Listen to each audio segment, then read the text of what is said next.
চৰকাৰে জনসাধাৰণৰ সুবিধাৰ বাবে বহুতো আঁচনি ৰূপায়ণ কৰা দেখা গৈছে।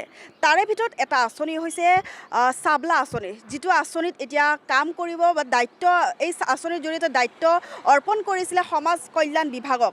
আৰু সমাজ কল্যাণ বিভাগৰ দায়িত্ব আছিল যে যিসকল অংগনবাড়ীত পঢ়া শুনা কৰি থকা যিসকল ছোৱালী আছিলে, সেইসকল ছোৱালীৰ ৰেজিষ্ট্ৰেশ্যন কৰা যি অংগনবাড়ীৰ পঢ়া শুনা কৰি থকা ৰেজিষ্ট্ৰেশ্যন আছে, তাৰে ভিতৰত যদি যিসকল ছোৱালীয়ে পঢ়াৰ বাবদত কোনো ধৰণৰ খৰচ উঠাব পৰা নাই, যিসকল পিতৃ মাতৃয়ে পঢ়াৰ খৰচ দিব পৰা নাই, সেই ক্ষেত্ৰত সেই সকলো ছোৱালীৰ বাবে এই চাবলা আঁচনিৰ জৰিয়তে চৰকাৰে কোটি টকা দিয়া হৈছিলে, 80 কোটি টকা দিয়া হৈছিলে। আৰু যিটো সময়ত অভিযোগ অনুসৰি জানিব পৰা গৈছে যে যিটো সময়ত সঞ্চালক আছিলে ইয়াৰে বিভাস মোদী, তেওঁৰ আধাৰত কিন্তু এই যি চাবলা আঁচনিৰ জৰিয়তে যিসকল ছোৱালীৰ বাবে এই চাবলা আঁচনি ৰূপায়ণ কৰা হৈছিলে, সেইসকল ছোৱালীৰ বাবে কিন্তু 80 কোটি টকা ৰূপায়ণ কৰা হৈছিলে বা আবণ্টন দিয়া হৈছিলে। কিন্তু সেই ক্ষেত্ৰত দেখিবলৈ পোৱা গৈছে বা অভিযোগ অনুসৰি যে 80 টকাৰো কাম এতিয়ালৈকে সমাপ্ত হ'ব পৰা নাই।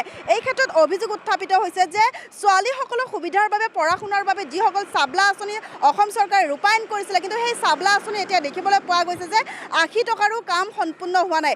এই ক্ষেত্ৰত সেই টকা ক'লৈ গ'ল, এয়া এক ডাঙৰ প্ৰশ্ন উত্থাপিত হৈছে বা অভিযোগকাৰীয়ে আমাক জনাইছে যে 80 কোটি টকা যি আবণ্টন দিয়া হৈছিলে, সেই 80 কোটি টকাৰ 80 টকা পৰ্যন্ত কাম হোৱা নাই। এই ক্ষেত্ৰত সেই টকা ক'লৈ গ'ল? এই ক্ষেত্ৰত বিভাস মন্ত্ৰী যেতিয়া সেইটো সময়ত কাগজে কলমে কাম কৰিছিলে, কিন্তু এইটো ক্ষেত্ৰতো দেখিবলৈ পোৱা গৈছে যে কাগজে কলমে কাম কৰাৰ পিছতো বিভাস মোদী থকা যেতিয়া পূৰ্বতে সঞ্চালক আছিলে, সেই ক্ষেত্ৰত সেইটো সময়ত যি এনেদৰে কোটি কোটি টকা কেলেংকাৰ হৈছিলে, সেই কেলেংকাৰীৰ ক্ষেত্ৰত কোন দায়বদ্ধতা হ'ব বা এই ক্ষেত্ৰত কোনে সকলো পইচাৰ যি খৰচ, সেই খৰচৰ সকলো ধৰণৰ সুবিধা খৰচসমূহ কোনে দিব বা সেই ক্ষেত্ৰত কিমানখিনি কাম হৈছে, কিয় এতিয়ালৈকে সকলো সঠিক হোৱা নাই। এই ক্ষেত্ৰত আমি পৰৱৰ্তী সময়ত দেখুৱাবলৈ চেষ্টা কৰিম যে চাবলা আঁচনিৰ জৰিয়তে যিসকল ছোৱালীবিলাকৰ যি সুবিধাৰ বাবে যি অংগনবাড়ীত পঢ়ি থকা ছোৱালীবিলাক আছিল, যে সেই ছোৱালীসমূহৰ যি পঢ়াৰ দায়িত্বৰ ভাৰৰ বাবে যি চাবলা আঁচনিৰ জৰিয়তে চৰকাৰে 80 কোটি টকা আবণ্টন দিছিলে, সেই 80 কোটি টকা ক'লৈ গ'ল বা কিমান ছোৱালীৰ তেওঁলোকে পঢ়া শুনাৰ দায়িত্ব লৈছে, সেয়া সকলো আমি পৰৱৰ্তী সময়ত দেখুৱাবলৈ চেষ্টা কৰিম বা জনাবলৈ চেষ্টা কৰিম।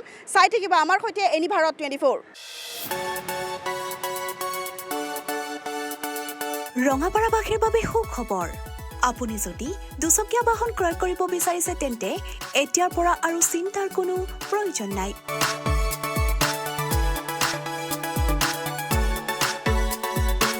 আপুনিও আহিব পাৰে DBP associate Bajaj two wheeler ডিলাৰলৈ।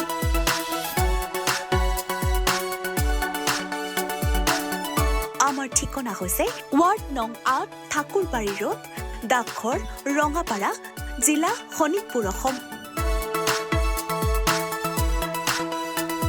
আমাৰ যোগাযোগ নম্বৰ হৈছে 9435707133 আৰু 9707967285।